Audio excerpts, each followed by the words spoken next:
हरियाणा के मेवात को हरा भरा बढ़ाने के लिए जिले में हरियाली बढ़ाने के लिए इस बार वर्षा ऋतु में 1,90,000 पौधे निःशुल्क वितरित करेगा वन विभाग। आप देख रहे हैं मेवात से लियाकत अली की रिपोर्ट। चैनल को सब्सक्राइब जरूर कर लीजिएगा। बता दें कि हरियाणा के नूहू जिले में हरियाली को बढ़ावा देने के उद्देश्य से वन विभाग ने वर्षा ऋतु के दौरान व्यापक स्तर पर पौधारोपण अभियान चलाने की तैयारी पूरी कर ली है। जिला वन अधिकारी प्रवीण यादव ने पत्रकारों से बातचीत के दौरान कहा है कि इस वर्ष वन विभाग द्वारा लगभग 1,90,000 पौधे निःशुल्क वितरित किए जाएंगे। इन पौधों का वितरण प्रशासन, सामाजिक संस्थाओं, पंचायतों, किसानों, जमींदारों तथा अन्य जिम्मेदार नागरिकों के सहयोग से किया जाएगा ताकि जिले में हरित क्षेत्र को विस्तार किया जा सके। डीएफओ प्रवीण कुमार यादव ने मीडिया से बातचीत करते हुए कहा है कि इस बार विभाग का विशेष फोकस दिल्ली मुंबई बड़ौदा एक्सप्रेसवे के किनारे बड़े स्तर पर पौधारोपण करने पर रहेगा। इसके अलावा जिले में विभिन्न क्षेत्रों में भी पौधारोपण, पर्यावरण संरक्षण और हरियाली को गति देने का प्रयास किया जाएगा।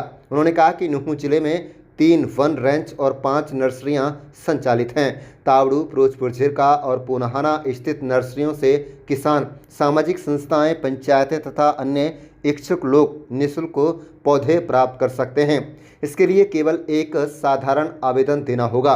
जिला वन अधिकारी ने लोगों से अपील करते हुए कहा कि केवल पौधे लगाना ही पर्याप्त नहीं, बल्कि उनकी नियमित देखभाल भी उतनी ही आवश्यक है। प्रत्येक व्यक्ति ये संकल्प लें कि वह पौधे को पूर्ण विकसित वृक्ष बनाने तक उसकी सुरक्षा और देखभाल करें। उन्होंने कहा कि लोगों को अपनी आवश्यकता के अनुसार ही पौधे लेने चाहिए और उन्हें उचित सिंचाई, सुरक्षा तथा पोषण का विशेष ध्यान रखना चाहिए। उन्होंने कहा कि नर्सरियों में कार्यरत वन विभाग का स्टाफ पौधारोपण को सही विधि और देखभाल संबंधी आवश्यक जानकारी भी उपलब्ध कराता है। वर्षा ऋतु में देसी खाद का उपयोग पौधों की वृद्धि के लिए लाभकारी होता है। पौधों को सही समय पर लगाकर उनकी नियमित निगरानी की जाए तो उनके वृक्ष बनने की संभावना काफ़ी बढ़ जाती है।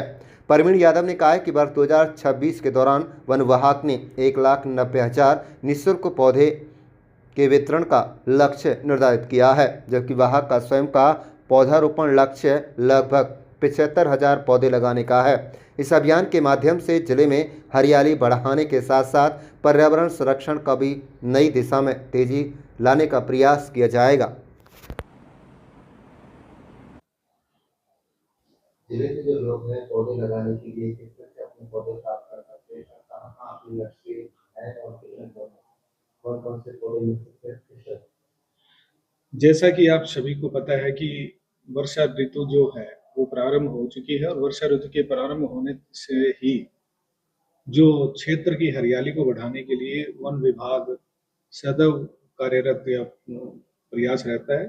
एडमिनिस्ट्रेशन का भी इसमें बहुत योगदान रहता है। सबसे पहले तो मैं आपको बताना चाहूँगा कि विभाग इस वर्ष 1,90,000 पौधे जो है वो फ्री सप्लाई, किसी भी प्रकार की कोई कॉस्ट नहीं देगा। इस क्षेत्र के अंदर या नूर डिस्ट्रिक्ट के अंदर हमारे पास जैसे जो टोटल 9 नर्सरीज हैं, नर्सरी में आप फ्री ऑफ कॉस्ट अपना कहीं से भी जो लोकेशन वगैरह है, जहाँ जहाँ है, जिस जिस क्षेत्र में है, जैसे क्षेत्र के अंदर 3 रेंजेज हैं, उनमें से जो नू रेंज है उसमें हमारी 5 नर्सरी है, झिरका में हमारी 3 नर्सरी है, पुनाहाना में जो हमारी 1 नर्सरी फॉरेस्ट नर्सरी। तो वहाँ से फ्री ऑफ कॉस्ट प्लांट्स, किसी भी प्रकार के कोई चार्जेस नहीं है। जो भी व्यक्ति, जो किसान, जमींदार, एनजीओज या कोई गवर्नमेंट इंस्टीट्यूट है, पंचायत है, जो वहाँ से पौधा एक एप्लीकेशन, साधारण से एक एप्लीकेशन लेके विद अपने मोबाइल नंबर के साथ नर्सरी में वो जा सकता है और वहाँ से पौधे प्राप्त कर सकता है।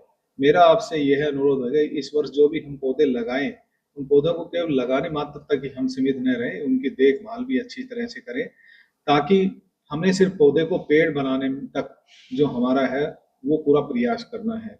नर्सरी से जो पौधे आप जो भी लें, उनको जमीन पौधे अवश्य लगाएं। जितनी अपनी रिक्वायरमेंट है उसी प्रकार से आप पौधे लें और उसी प्रकार से आप वो करें। तो किस तरह से देखभाल की आपने बात की, किस तरह से देखभाल करने की जरूरत है ताकि जो पेड़ है वो बड़ा वृक्ष। देखिए, पौधा जो है, जो उसको वृक्ष बनने में जिस प्रकार से हम बच्चे की या जो जो जैसे देखभाल चाहते हैं, उसी प्रकार से वृक्ष भी जो है वो उसी प्रकार की देखभाल की चाहता है। वृक्ष या पौधा जो है वो हम लगाएंगे, उसको वृक्ष वो तभी बनेगा जब उसकी देखभाल भली भांति से करेंगे। यदि पौधा आपको किसी प्रकार कोई अनजान है इस बारे में किस प्रकार से पौधा लगाया जा सकता है, तो नर्सरी में जो हमारा जो फील्ड स्टाफ है, फॉरेस्ट गार्ड है या जो है फॉरेस्टर है, या उस पे कभी भी किसी से संपर्क करके आप वो उस बारे में टेक्निकल जो है वो पूछ सकते हैं। लेकिन मैं थोड़ा सा एक बार बताना चाहूँगा, वर्षा ऋतु 1-2 ऋतु आने के बाद जैसे गड्ढे का जो साइज है वो अच्छी तरह से रहेगा, देसी खाद वगैरह जो गोबर का खाद है, पानी या समय समय पर उसको देते रहें। उसकी प्रोटेक्शन के लिए आप चारों तरफ उसकी फेंसिंग भी कर सकते हैं। लेकिन उसी प्रकार से समय समय पर जिस प्रकार से पौधे को वीडिंग हुई, अगर कोई वीड्स वगैरह उसमें आ रहे हैं तो उनको भी समय समय पर उसकी केयर करें, खाद वगैरह उसमें देते रहें और पौधे की देखभाल भी सुनिश्चित करें। हमारे पास जिले भर में कितने पौधे उपलब्ध हैं? देखिए, मैंने जैसे आपको बताया कि इस वर्ष जो फ्री सप्लाई का जो लक्ष्य है वो 1,90,000 का हमारा जो लक्ष्य है, ग्राम पंचायतें हैं, जो एनजीओज हैं, गवर्नमेंट इंस्टीट्यूट हैं, उनको डिस्ट्रीब्यूट करने का। इसके अतिरिक्त विभाग भी जो प्लांटेशन जो टारगेट है इस वर्ष जो हम लगा रहे हैं वो 75,000 के आसपास उसमें हम लगा रहे हैं। 73,000 ही हम जैसे जो हमारा मेन अब की बार जो हमारा जो फोकस है वो दिल्ली मुंबई एक्सप्रेस वे पे